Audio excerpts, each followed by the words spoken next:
윤석열 대통령이 많은 국민이 의아해한다라며 시동을 건 북풍몰이가 선을 넘었습니다. 서해 공무원 사건, 흉악범 추방 사건 등을 정쟁화하려는 시도가 국민에게 통하지 않자 이제 카더라 발언을 인용해 16명을 살해한 흉악범이 탈북 브로커라고 합니다. 집권 여당에서 나온 주장이라고는 도저히 믿기 어려운 수준입니다. 근거도 제대로 밝히지 못하는 거짓 주장으로 더 이상 국민을 호도하지 말기 바랍니다. 국가의 제1책무는 국민의 생명과 안전을 최우선으로 보호하는 것입니다. 정부 여당은 살인을 저지른 흉악범을 북으로 추방한 것을 두고 반인권적 범죄 행위라고 반복해서 주장합니다. 그렇다면 2명의 흉악범 인권을 지키기 위해 그들이 우리 사회에 있을 때 대한민국 국민의 인권이 위협받아도 마땅하다는 말입니까? 흉악범 추방이 김정은 위원장 눈치 보기라는 주장도 터무니없습니다. 사건이 일어난 2019년에만 1047명이 귀순했습니다. 또한 해상에서 납포되었다 북송된 사례는 문재인 정부보다 이명박, 박근혜 정부가 오히려 더 많았습니다. 어제 통일부 공무원 노조는 성명을 발표해 현 정부의 북풍몰이를 비판했습니다. 당시 여야 모두 이 사건의 의사결정에 대해 문제 삼지 않았고 지금에 와서 의사결정을 돌이킬 만한 상황 변화가 있었는지 의아하다고 밝혔습니다.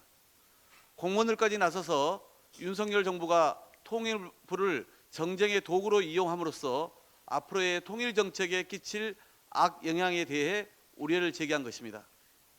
이번 사건은 남북관계의 기저를 흔들고 우리 외교 안보 자산까지 불신하게 만들고 있습니다.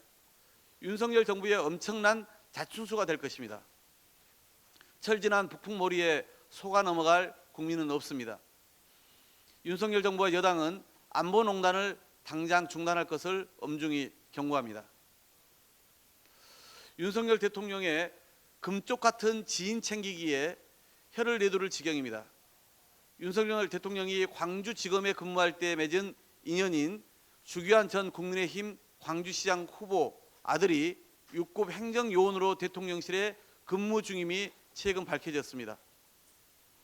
대통령의 육촌 인척과 김건희 여사의 코바나 콘텐츠 직원들, 40년 지기 아들 황모 씨, 또 다른 40년 지기 강릉 우사장 아들까지 모두 다 대통령실에 근무하고 있습니다. 결국 대통령 내외와 사적 친분이 얼마나 각별한지가 대통령실 채용의 우선적 기준이 된 셈입니다.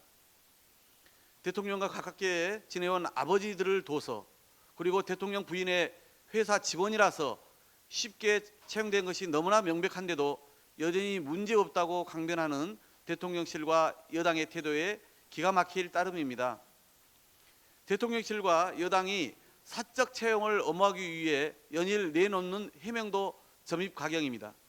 우 사장, 황 사장 아들이 나란히 근무하는 시민사회 수석실의 강승주 수석은 난데없이 역관제 운운하며 성남 민심에 또다시 기름을 부었습니다.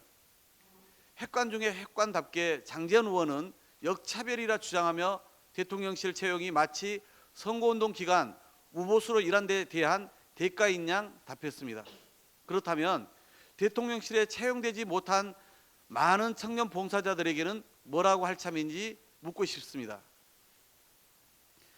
또 왜 그 대가는 대통령을 삼촌, 아저씨라 부르는 사람들에게만 주어지는지도 말입니다.